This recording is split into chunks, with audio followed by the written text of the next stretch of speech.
នៅ river នេះណា Isabella river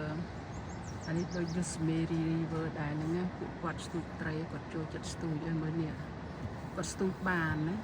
គាត់ស្ទូចបានបងប្អូនស្ទូចបាននេះតាមួយនេះតានេះបាន4ណា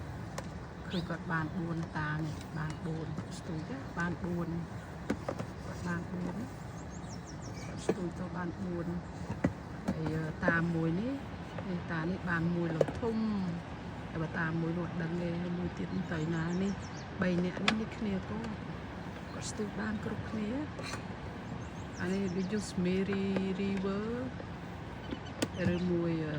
អត់ដឹងហៅអីទេKern ណា Kern river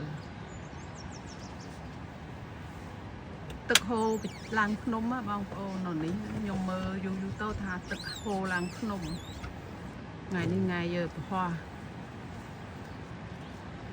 ទឹកហូរឡើងភ្នំមើលទៅយេទឹកអានេះហូរឡើងភ្នំតា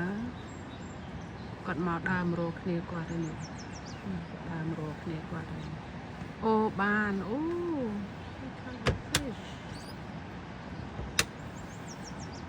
នេះគាត់បានត្រីនេះគាត់ដើរមកគាត់បានត្រីនេះគាត់យួរតែតល់នេះបានត្រីនេះគាត់បានគាត់ទៅបាន3 4តានោះបានច្រើនដែរ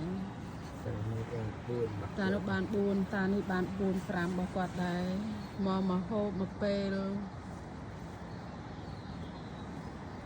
ពួកគាត់គ្នាគាត់3នាក់ហ្នឹងមកស្ទូចមិញហ្នឹង